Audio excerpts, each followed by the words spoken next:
네, 층간소음 문제로 인한 이웃 간 분쟁이 계속 늘고 있죠. 단순한 분쟁을 넘어서 목숨까지 앗아가는 싸움으로 번지기도 했는데요. 분쟁을 중재할 수 있는 층간소음의 기준이 처음으로 마련이 됐습니다. 그 내용이 무엇인지 그리고 얼마나 실효가 있을지 전문가와 함께 짚어보도록 하겠습니다. 한국소음진동기술사회 박영원 위원장 나와 계십니다. 어서 오세요. 네, 안녕하세요. 네, 일단 층간소음에 대한 기준이 마련됐다고 하는데 그 기준이 뭔지부터 좀 설명을 해주시죠. 네, 지난해 8월 13일 날 소음진동관리법이 개정이 되었습니다. 이때 예. 처음으로 층간소음이라는 항목이 추가되었습니다. 예. 그에 따른 후속 조치로 이번에 환경부와 국토부가 공동으로 공동주택에 대한 층간소음 기준에 관한 규칙을 제시를 했습니다. 그 예. 기준을 살펴보면 일단 대상이 되는 주택은 아파트와 연립, 다세대 주택은 포함이 돼 있는데 예. 개인 주택에 포함되는 다가구라든가 주거 주택이 아닌 오피스텔 같은 경우는 포함되지 않았습니다. 예. 그걸 참조를 하시고요. 그다음에 대상이 되는 소음은 과거와 같이 아이들이 뛰거나 또 망치로 바닥이나 벽을 두드리거나 예. 아니면은 무슨 물건을 끄는 소리들은 포함이 되는 반면에 그다음에 추가적으로 어떻게 보면 TV라든가 피아노를 칠 때 나는 공기 전달음도 예. 추가되었습니다. 예. 또 아울러 이번에 이제 배제된 부분이 제외된 부분이 하나가 있는데 그건 뭐냐면 화장실에서 급배수 소음 같은 경우는 예. 사람의 행위보다는 어떻게 보면 주택의 성능에 관련된다 보니까 이것은 예. 제외가 되었습니다. 그리고 위아래층만의 문제가 아닌 좌우측, 주변 세대에 대한 부분도 예. 이번에 함께 다루는 것으로 개정되었습니다. 예, 정리를 해보면 일단 아파트하고 연립주택은 해당이 되지만 오피스텔은 해당이 되지 않고요. 네. 물소리 같은 경우에는 뭐 그 주민들이 어떻게 할 수 있는 부분이 아니기 네. 때문에 제외가 됐다. 네, 이렇게 그렇습니다. 볼 수가 있겠습니다. 이제 소음이라는 게 구체적으로 두 가지 기준으로 나뉘는데 네. 지금 뭐 방금 설명해 주셨듯이 뭐 바닥에 부딪혀서 나는 충격 소음이 있을 수 있고요. 네. 피아노나 뭐 TV 소리처럼 공기 전달 소음이 있을 수가 있겠죠. 네. 그 각각 기준이 어느 정도인가요?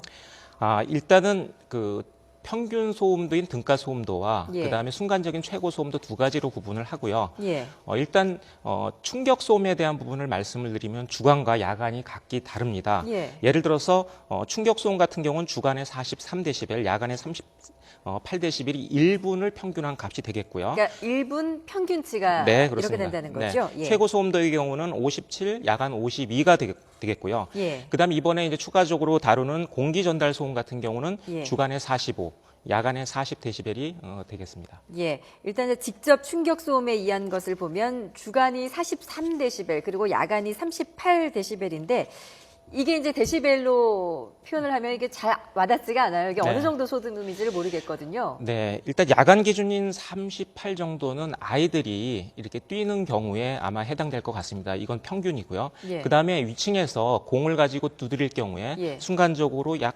32데시벨이 초과될 것으로 보입니다. 그래서 지금 야간 기준으로 봤을 때는 저녁에 아이들이 뛰거나 예. 또는 공을 두드렸을 경우에는 이 기준을 초과할 것으로 보입니다. 예.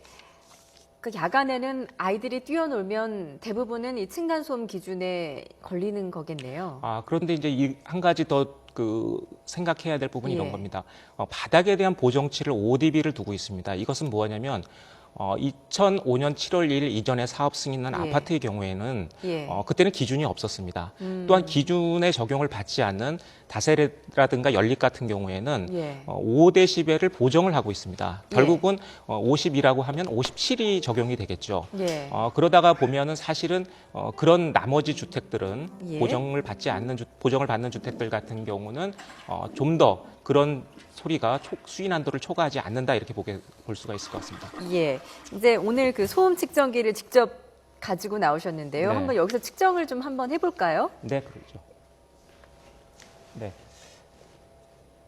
지금 조용한 상태에서 스튜디오는 아마 40데시벨 정도가 되지 않을까 생각합니다. 지금 네. 말씀 중에도 데시벨이 계속 올라가고 있는데 네. 50, 60데시벨까지 올라가고 있어요. 쉽게 올라갑니다. 그리고 컵을 만약에 예를 들어서 한번 뚝 떨어뜨렸을 때는 예. 70에서 80까지 순간적으로 올라갑니다. 그러면 지금 그 기준으로 마련된 40이나 45, 뭐 이 정도는 굉장히 조용한 거 아니냐 이렇게 예. 할 수가 있는데요. 그렇지만 이렇게 생각을 한번 해보죠.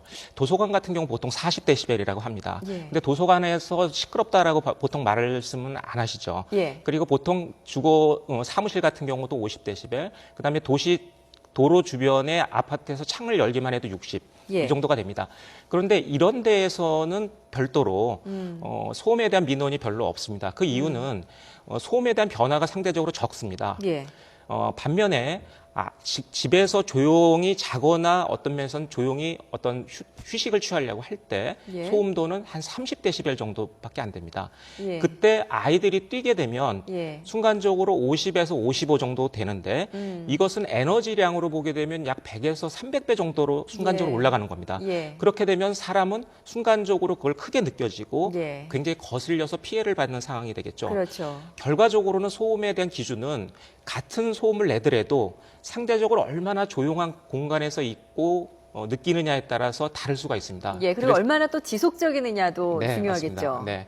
그래서 40데시벨이라는 수치 자체만 봤을 때는 작은 수치지만 예. 실질적으로 휴식을 취하는 입장이나 취침을 취하려고 하는 입장에서는 많은 불만을 일으키고 있는 이유입니다. 예, 지금 이제 여기 스튜디오 안이 굉장히 조용하기 때문에 이렇게 말씀 중에도 데시벨이 50, 60까지도 올라가고 있는데요. 아까 이제 시연을 해주셨는데 한 번 더 좀 시연을 해주시죠. 박수 소리 같은 경우는 어떨까요? 네, 박수 소리도 지금 딱 하는 소리와 같이 한 70이 넘어갈 수 있을 겁니다. 예, 네. 73데시벨까지. 네. 네, 저희가 다시 한번 컵 소리도 한번 보겠습니다. 네, 80에서 거의 뭐 90에 육박하는 소리까지 예. 네, 가고 있습니다. 그러니까 일단 이 데시벨의 기준도 중요하지만 주변 환경이 어떤가 네, 맞습니다. 이거에 따라서도 굉장히 그 느끼는 기준이라는- 것이 다릅니다. 사람이 느끼는 게 달라집니다. 예, 네, 이 피해도- 분쟁을 피할 수 있느냐, 피할 수 없느냐는 주변 환경도 되게 중요하겠군요. 네, 그렇습니다. 예. 그러니까 일단은 이제 그동안에는 물론 이렇게 소음 분쟁, 층간 소음 분쟁이 생길 때마다 기준이 없었기 때문에 정말 이게 방화도 이어지고 뭐 극단적으로 살인까지도 일어났는데요. 네. 이번에 그래도 이 층간 소음에 대한 아주 기본적인 그 기준이 마련됐다는 것, 이것만으로도 좀 의의가 있지 않습니까? 네, 분명히 의의가 있습니다. 예. 다만 이제 이 기준이 예. 어떠한 부분은 가능하고 어떠한 부분은 문제점이 있는지 한번 살펴볼 필요는 있다고 생각합니다. 예. 예를 들어서 지금 이제 발표된 기준을 가지고 당사자라든가 아니면 아파트 관리기구에서 어떤 면 분쟁을 화해하는 이런 그 기준으로 사용을 할 겁니다. 예. 하지만 이것은 법적인 강제 조항이 없습니다. 예. 그 이후에 만약에 법적인 강제 조항을 갖기 위해서는 결과적으로는 이제 분쟁조정위원회라든가 예. 아니면 소송을 통해서 진행을 해야 될 것 같습니다. 예. 그랬을 경우에 아마 이 기준은 그 판단의 피해 판단의 기준이 될 수 있는데 예. 문제는 이 기준을 아래층에 사는 사람들은 실제로 들었을 때 아직까지는 많은 피해를 보는 그 정도의 수준이라고 봐지는 겁니다. 그래서 예. 이후에는 물론 바닥에 대한 성능도 나아져야겠지만 기준도 좀 현실적인 부분으로 좀 변화돼야 되지 않겠나 이렇게 예, 생각합니다. 지금 이제 기준 말씀하셨는데 기준이 좀 완화됐다는 말씀이시죠? 예, 3데시벨 정도가 완화가 된 건가요? 네, 결과적으로는 한 3에서 5dB 완화됐다고 봅니다. 예. 그러니까 예를 들어서 법 시행 이전의 아파트나 연립 같은 경우는 한 5dB. 그다음에 최근에 지어진 아파트 같은 경우는 한 5dB 정도, 예. 3dB 정도. 그다음에 최고 소음도는 2dB를 완화했지만 여기에 이제 단서 조항이 3번 이상이라고 또 단서 조항이 돼 있고 네. 이건 현실적으로 별로 잘 해당되지는 않습니다. 네. 결과적으로 3dB 완화 같은 경우는 그동안 한 사람이 뛰었던 것을 두 사람이 뛰거나 1분 동안 뛰었던 것을 2분 동안 뛰는 것을 느껴야 되는 거고요. 예. 5dB 완화 같은 경우는 그것의 한 3.2배 정도 예. 더 완화된다라고 이렇게 느껴지시면 됩니다. 예, 2, 3데시벨, 그러니까 뭐 많게는 5데시벨 정도가 완화됐다고 하는데 이것도 좀 느끼도록 설명해 주신다면 어느 정도 소음이 완화된 거라고 보면 되는 걸까요? 저희가 이 소음도 지금도 움직이는 것처럼 순간적으로 2, 3데시벨의 변화는 우리가 볼륨을 한 칸 정도 올리는 정도의 변화밖에 안 되기 때문에 잘 느끼기가 어렵습니다. 예. 하지만 순간 소음이 아닌 등가 소음으로서의 2, 3데시벨 또는 5데시벨은 차이는 굉장히 큽니다. 예. 결과적으로 우리가 받는 소음에 있어서 한 2배에서 3배 정도를 예. 더 느끼거나 또 예. 지속된다라고 이렇게 느껴지시면 될 겁니다. 아, 그렇군요. 보니까 이제 2005년 6월에 지은 아파트를 기준으로 5데시벨씩 완화를 했다. 네. 이런 말씀이시죠? 정확하게는 2005년 7월 1일 이전에 사업 승인입니다. 사업 승인이요? 네, 사업 예. 승인을 받고 실질적으로 지어져서 입주하는 시기는 보통 한 3, 4년이 걸립니다. 예. 그래서 2008년 하반기부터 한 2010년 사이에 실제로 입주한 아파트, 예. 그 아파트 이전까지는 예. 제가 보기에는 이 지금 조정 5데시벨 완화되는 부분에 대한 적용을 받게 될 것 같습니다. 예.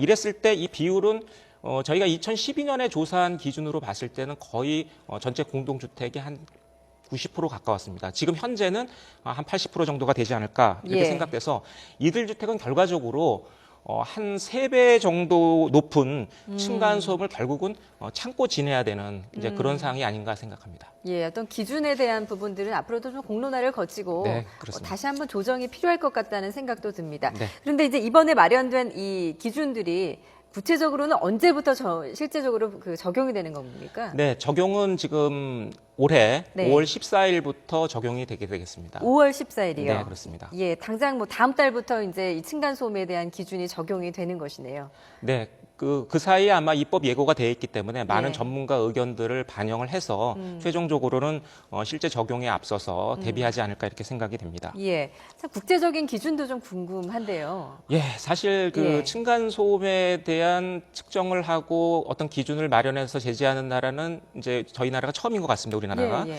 어, 우리나라가 처음입니까? 네, 아. 그 일본의 경우는 이제 어떤 성능 기준에 대한 바닥에 대한 성능 기준들은 이렇게 권고를 하고 있지만 네. 실질적인 규제까지 된다라는 건 처음인 것 같고요. 예. 대부분의 나라에서는 실내에 대한 적정 소음을 권장치로만 이렇게 제한하고 있습니다. 예. 예를 들어서 특히 이제 수면을 할 경우에는 야간에 한 30에서 35dB 정도가 데시벨 정도가 예. 적당하다라고 이렇게 권고만 할 뿐 예. 특별히 기준을 정해서 규제하거나 이러지는 않습니다. 예, 그렇군요. 그렇다면 이제 법적 기준이 마련된 것만으로는 충분히 의의가 있겠지만 앞으로 이제 뭐 실질적으로 분쟁이 발생했을 때 이게 어떻게 적용될 수 있는가도 또 궁금하거든요. 실질적으로 실효성이 있을 거라고 보십니까? 네, 일단은 기준이 마련되었고 어쨌든 그것으로 인해서 해결의 실마리는 잡은 것 같습니다. 예. 다만 이것에 대한 실효성을 좀 더 강화하게 하고 실질적으로 적용돼서 문제를 줄이기 위해서는 일단은 주택도 같이 적절한 어떤 성능이 만들어져야 되겠고요. 더불어 예. 이제 성능이라고 하면은 뭐 방음 장치 같은 걸 네, 말씀하시는 바닥에 대한 건가요? 기준이 되겠죠. 바닥에 대한 네. 기준이요. 예. 더불어 이제 거주자 상호 간에도 어떻게 보면 서로 배려하는 마음과 행동이 좀 필요합니다. 예를 들어서 예. 아무리 그 튼튼한 자동차를 만들어도 함부로 예. 물게 되면 사고가 날 수밖에 없습니다. 마찬가지로 이런 그 어떤 행위나 이런 것들이 지속적으로 유지될 수 있도록 예. 적절한 기준과 예. 또는 이것을 갖다 계속 유도할 수 있는 어떤 예. 대책이 함께 따라줘야 되지 않을까 이렇게 생각합니다. 예, 이제 기준이 마련돼서 이제 분쟁에 있어서는 실제적으로 해결 그 기준이 되겠지만 보니까 집에서 망치 하나 박는데도 60데시벨 정도가 되더라고요. 네. 그렇다면 이렇게 기준이 마련돼서 집에서 망치 하나도 못 박는 게 아니냐 또 우려하시는 목소리들도 있어요. 네. 그런 부분에 있어서는 이웃 간에 좀 잘 조정을 하고 네. 원만한 합의가 좀 필요할 것 같습니다. 지금까지 소음진동기술사회 박영환 층간소음위원장이었습니다. 오늘 말씀 잘 들었습니다. 네, 감사합니다.